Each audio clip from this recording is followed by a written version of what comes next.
নমস্কার, আপনারা দেখছেন চাচল টিভি নিউজ। শুরু করছি আজকের খবর। বাজার চত্বর আলোকিত করতে বসানো হয়েছিল উচ্চ বাতিস্তম্ভ। সেই বাতিস্তম্ভের এদিন উন্মোচন করার কথা ছিল বিধায়কের, কিন্তু সেই বাতিস্তম্ভের ফলক উন্মোচনের আগে ভেঙে ফেলার অভিযোগ উঠল তৃণমূল আশ্রিত দুষ্কৃতীদের বিরুদ্ধে। এই অভিযোগ তুলে চাচল থানার বেশ কয়েকজনের বিরুদ্ধে লিখিত অভিযোগ দায়ের করলেন মালদার চাচল বিধানসভার বিধায়ক আসিফ মেহবুব। যে একটা সরকারি প্রকল্পে কাজ হচ্ছে, বিইউপি ফান্ড বিধায়ক এলাকা উন্নয়ন প্রকল্প, মতিয়ারপুর বাজার, সেখানে স্ট্যান্ডে সেখানকার স্থানীয় যারা ব্যবসায়ী রয়েছেন তাদের অনুরোধে সেখানে একটা হাইমাস্ট লাইটের কাজ হয়। আজকে সন্ধ্যার সময় 7টা সাড়ে 7টার দিকে আমার কাছে খবর আসে যে সেখানে যে কাজটা প্রায় সম্পূর্ণ হয়ে গেছিল, জাস্ট ফলকটা লাগানো হয়েছিল, সেই কাজটাতে তৃণমূলের কিছু লোক, প্রায় 20 থেকে 25 জন মানুষ, তারা সেখানে গিয়ে ভাঙচুর চালায়। এ তো অদ্ভুত ব্যাপার। একটা দল সরকারি দল বলে নিজেদের ঘোষণা করেছে, সরকারি কাজ হচ্ছে এলাকার মানুষের জন্য, এলাকার ব্যবসায়ীদের জন্য, আর সেই কাজটাকে তারা ভেঙে দেওয়ার মতন দুঃসাহস কীভাবে দেখাতে পারে? এটা কোন রাজ্যে বাস করছি জানি না। এখানে আমাদের চাচল থানাতে আমরা এসেছি, আইসি সাহেবের কাছে তার কমপ্লেন দেওয়া হয়েছে। জানা যায় চাচল 1 নং ব্লকের মতিয়ারপুর গ্রাম পঞ্চায়েতের মতিয়ারপুর বাজার চত্বর আলোকিত করার জন্য এলাকার কংগ্রেসের বিধায়ক আসিফ মেহবুবের উদ্যোগে বাজার চত্বরে একটি উচ্চ বাতিস্তম্ভ নির্মাণ করা হয়। বিউপি প্রকল্প থেকে প্রায় 2 লক্ষ টাকা ব্যয়ে এই বাতিস্তম্ভ নির্মাণ করা হয়। বাতিস্তম্ভের নিচে বসানো হয়েছিল একটি ফলক। সেই ফলকে নাম রয়েছে এলাকার বিধায়ক আসিফ মেহবুবের। এদিন বিধায়কের হাত দিয়ে ওই বাতিস্তম্ভের উদ্বোধন করার কথা ছিল, কিন্তু রাতের অন্ধকারে তৃণমূল আশ্রিত দুষ্কৃতীরা সেই বাতিস্তম্ভের ফলক ভেঙে দেয় বলে অভিযোগ। আমরা এখানে দোকানে ছিলাম, দোকানে বসে থাকতে দেখছি যে কিছুটি দুষ্কৃত চেংড়া, মানে হেমাশায় স্ট্যান্ডে গন্ডগোল করে ওই 5-7টা ছেলে, ওই ছেলেটি এসে আর একদম কোনো শোনাশুনি করে সরকারি একটা প্রতিষ্ঠান এখানে আমরা কমপ্লিট করে দিলাম। কমপ্লিট করার জন্য কোনো লোকই আপত্তি করেনি। সেই লোকটা মানে 7-8 জন এসে একদম কোনো শোনাশুনি কথা নাই, ভেঙে দিল। আমরা আপত্তি করতে গিয়ে আমাদেরকে মারতে। যদিও তৃণমূলের বিরুদ্ধে ওঠা এই সমস্ত রকম অভিযোগ পুরোপুরি মিথ্যে এবং ভিত্তিহীন বলে দাবি করেছেন তৃণমূলের অঞ্চল সম্পাদক। নির্বাচনের আগে মালদার চাচলে তৃণমূল এবং কংগ্রেসের রাজনৈতিক তরজা তুঙ্গে। এরকম ধরনের রাজনীতি করার সঙ্গে যুক্ত নয়। এখানটায় গ্রামবাসীরা সেখানটায় মানে বলেছিল যে এরকম করে এইভাবে টাকাটা বসানো হোক, অমুক জায়গায় বসানো হোক। গ্রামবাসীদের সঙ্গেই মানে ঝামেলাটাও হয়েছে। এখানটায় আমাদের দলের এরকম ধরনের কোনো নীতির উপরে বিশ্বাস নয় যে কোনো কাজ হতে গেলে পরে সেটা বাধা দেওয়ার। চাঁদা না দেওয়ায় এক আইনজীবীকে রাস্তায় ফেলে মারধরের অভিযোগ উঠেছিল দলিল লেখকের বিরুদ্ধে। এবছরের জানুয়ারি মাসে মালদহের হরিশ্চন্দ্রপুর থানার তুলসীহাটা রেজিস্ট্রি অফিসে এই ঘটনাটি ঘটে। ঘটনায় 2 পক্ষই থানায় অভিযোগ করে, কিন্তু দীর্ঘদিন বাদেও আইনজীবীকে মারধরের অভিযোগে অভিযুক্তরা গ্রেপ্তার হয়নি। ফলে পুলিশের বিরুদ্ধে গাফিলতির অভিযোগ তুলে কর্মবিরতি করে ধর্নায় বসল চাচল মহকুমা আদালতের আইনজীবীরা। মঙ্গলবার সকাল থেকে আইনজীবীরা কাজ বন্ধ রেখে ধর্নায় বসেন। অভিযুক্তরা গ্রেপ্তার না হওয়া পর্যন্ত কর্মবিরতি চলবে বলে জানিয়েছেন চাচল বার অ্যাসোসিয়েশনের আইনজীবীরা।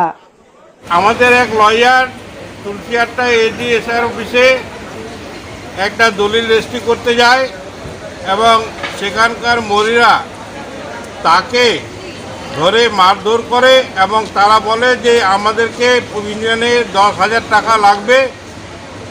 সেই টাকা না দেওয়ার জন্য তাকে গলা ধরে একটা ঘরের মধ্যে ঢুকিয়ে তাকে প্রচণ্ড হারে মারধর করে এবং তার যে রেজিস্ট্রেশন করার যে টাকা ছিল সেই টাকাটা পুরা ওর কাছ থেকে ছিনতাই করে নেয় এবং তাকে মারার জন্য গলায় কাপড় পেঁচিয়ে মারার চেষ্টা করে। এর জন্য আমরা হরিশ্চন্দ্রপুর থানাতে গত 22 দিন আগে একটা এজাহার করেছি, লিখিত এজাহার করেছি এবং সেই এজাহারের এগেনস্টে একটা কেসও স্টার্ট হয়েছে, কিন্তু আজ পর্যন্ত হরিশ্চন্দ্রপুর থানা কোনো আসামিদেরকে অ্যারেস্ট করেনি, ওই রকম আশ্বাস দিতে পারেনি। ফলে আমরা এখানে আজ ধর্নায় বসেছি যে যতদিন পর্যন্ত আসামিরা অ্যারেস্ট না হচ্ছে ততদিন পর্যন্ত আমাদের ধর্না চলবে। আসন্ন বিধানসভা নির্বাচনের প্রস্তুতি শুরু করে দিল নির্বাচন কমিশন।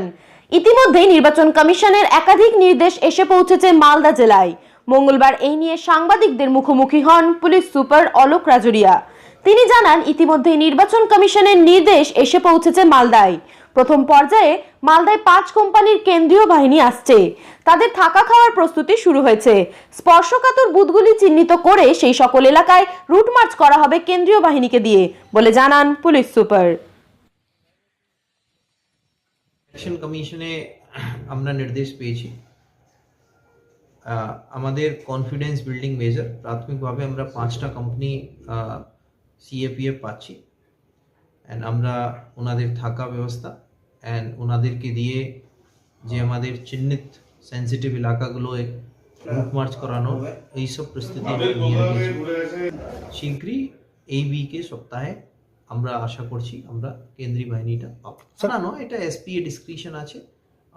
এসপি ও ডিএম আর পুরো যেটা ডিএম হচ্ছেন হেড ডিস্ট্রিক্ট ইলেকশন অফিসার, আমরা দুজন মিলিয়ে ডিসাইড করি কি আমাদের প্রায়োরিটি এরিয়াস কি আছে, কোন কোন এলাকা আমাদের বেশি সেন্সিটিভ আছে, কোথায় কোথায় রুট মার্চ বেশি করা দরকার আছে আর আগে করা দরকার আছে, সেই হিসাবে আমরা আমাদের প্রস্তুতি নিয়েছি। ইলেকশনে ডেট অ্যানাউন্স হওয়ার পরে ইলেকশন কমিশনে ম্যান্ডেট অনুসারে যতগুলোই লাইসেন্স ডাউন আছে সেটা আমরা থানায় ডিপোজিট করে নিই। আর যদি কেউ এক্সামশন চায় কোনো কারণে, তাহলে ডিস্ট্রিক্ট ম্যাজিস্ট্রেটের নেতৃত্বে একটা টিম থাকে, সেই টিম ডিসাইড করে, সেই কমিটি ডিসাইড করে এক্সামশন দেওয়া যাবে না দেওয়া যাবে। স্যার, আমাদের জেলায় আমরা এখন পর্যন্ত 6000 আনুমানিক 6000 ওয়ারেন্ট আমরা এক্সিকিউট করেছি। এখনও আমাদের অ্যারাউন্ড 2000 ওয়ারেন্টস আছে। আমাদের অলমোস্ট ডেলি বেসিসে রেড প্রোগ্রামটা চলছে অ্যান্ড উইথ গুড সাকসেস, খুব ভালো আমরা সাফল্য পেয়েছি। নবম শ্রেণীর এক স্কুল ছাত্রের অস্বাভাবিক মৃত্যুকে ঘিরে চাঞ্চল্য ছড়ালো পুরাতন মালদার শাহাপুরের 1 নং বিমল দাস কলোনি এলাকায়। নিজের বাড়ির রান্নাঘর থেকে ওই ছাত্রের ঝুলন্ত দেহ উদ্ধার হয়। জানা গেছে, মৃত ছাত্রের নাম জয়ন্ত হালদার, বয়স 17। সে ইংরেজবাজারের মালদা টাউন হাই স্কুলের 9ম শ্রেণীতে পড়াশোনা করত। তার পরিবারের লোকেরা জানান, মঙ্গলবার দুপুর 12:30টা নাগাদ বাড়ির রান্নাঘরে জয়ন্তর ঝুলন্ত দেহ দেখতে পান। সঙ্গে সঙ্গে খবর দেওয়া হয় পুলিশে। দেহটি উদ্ধার করে মালদা মেডিকেল কলেজ ও হাসপাতালে নিয়ে গেলে সেখানে চিকিৎসকরা তাকে মৃত বলে ঘোষণা করেন। ঠিক কী কারণে ওই স্কুল ছাত্র আত্মহত্যা করেছে তা স্পষ্ট নয় পরিবারের কাছে। কাজে এসেছিলাম, আমি দোকানে কাজ করছিলাম, আমার ছেলে যে বললো যে জয়ন্তদা ফাঁসি দিয়েছে। এবার বাড়ি গেলাম, বাড়িতে গিয়ে দেখছি রান্নাঘরে ফাঁসি দিয়েছে। পুলিশকে ফোন করেছিল পাড়ার লোক, আমরা সব কাছ থেকে যেয়ে পুলিশকে খবর টবর দিলাম। পুলিশে বললো যে বডি নামাও। তো এখন যা দেখা যাচ্ছে যে মোবাইলের যুগ, তো এখনও যদি মোবাইলে কাউকে ভালোবেসে তাকে আঘাত পেয়েছে। আর বাড়িতে তো ওই বাড়ির ছোট হই, আরও 2 ভাই কাজ করে, মাও কাজ করে, পড়াশোনা ওই করে।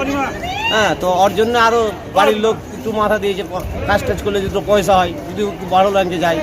কিন্তু কী কারণে যে ফাঁসি দিল সেটা আমরা বলতে পারছি। টাউন স্কুল কোন ক্লাসে পড়ে? 9-এ মনে। গ্যাস সিলিন্ডারের পাইপ লিক করে আগুন লেগে ভস্মীভূত হয়ে গেল 2টি পরিবারের 3টি বাড়ি। ঘটনাটি ঘটেছে হরিশ্চন্দ্রপুর 1 নং ব্লকের কুশিদা গ্রাম পঞ্চায়েতের নয়াটোলা চোচপাড়া গ্রামে। বাড়ি পুড়ে ছাই হয়েছে মোহাম্মদ নিজামুদ্দিন ও তার ভাইপো মোহাম্মদ তাসিরের। স্থানীয় সূত্রে জানা যায়, শূন্য পরিবারে নিজামুদ্দিন এদিন নিজ গ্যাস সিলিন্ডারে রান্না করছিলেন। হঠাৎই গ্যাস সিলিন্ডারের পাইপ লিক করে রান্নাঘরে আগুন লেগে যায়। দ্রুততা ছড়িয়ে পড়ায় জ্বলতে থাকে ঘর। মুহূর্তের মধ্যে একমাত্র শোয়ার ঘরে আগুন ধরে দাউ দাউ করে জ্বলতে থাকে। এরপর আগুনের লেলিহান শিখায় বাড়ি পুড়ে ছাই হয়ে যায় ভাইপো তাসিরেরও। নলকূরে জল দিয়ে আগুন নেভানোর চেষ্টা করেন বাসিন্দারা। দমকলে জানানোর পরেও আসেননি দমকল কর্মীরা বলে অভিযোগ। আগুনে পুড়ে ছাই হয়ে যায় সর্বস্ব। আনুমানিক ক্ষয়ক্ষতি হয়েছে প্রায় 5 লক্ষ টাকার ঊর্ধ্বে।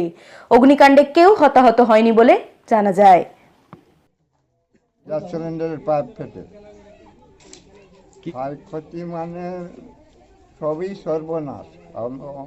20,000 টাকা, কাপড় ঘড়ি, যতই কাগজ সরকারি যা কিছু কাগজপত্র কিচ্ছুই নাই। ধান চাল যা কিছু ছিল সমস্তই সর্বনাশ। হরিশ্চন্দ্রপুর টাউন লাইব্রেরি ময়দানে শাসক দলের রাজ্য কমিটির সদস্য তথা 46 নম্বর বিধানসভার কোঅর্ডিনেটর তাজিমুল হোসেনের নেতৃত্বে তৃণমূলের প্রকাশ্য জনসভা অনুষ্ঠিত হয়। জনসভায় প্রধান বক্তা হিসেবে রাজ্যের মন্ত্রী গোলাম রাব্বানি উপস্থিত ছিলেন। এদিনের এই প্রকাশ্য জনসভায় মন্ত্রী গোলাম রাব্বানি ছাড়াও উপস্থিত ছিলেন স্টেট কমিটির ভাইস প্রেসিডেন্ট মোয়াজ্জেম হোসেন, জেলার সাধারণ সম্পাদক জম্বুর রহমান সহ অন্যান্যরা।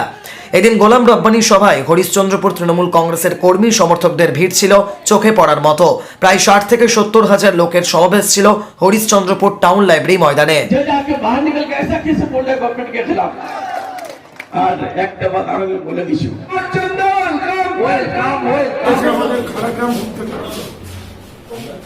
একজনের নেতৃত্বে 40 জন আর আরেকজনের নেতৃত্বে 40 জন, টোটাল 100 জনের মতো আজকে জয়েন দিল। তারা হচ্ছে কেউ ছিল কংগ্রেসের, কেউ ছিল সিপিএম, তারা আজকে জয়েন করেছে।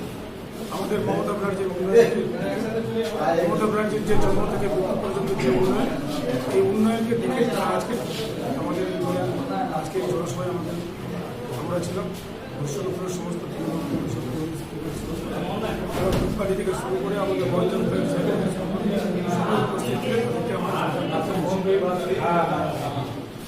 এটাই হবে যে আবার পশ্চিমবঙ্গে তৃণমূল কংগ্রেস আসছে। এই কংগ্রেস যে আমরা যে সবুজ আবির খেলবো, এইটাই হচ্ছে আমাদের খেলা।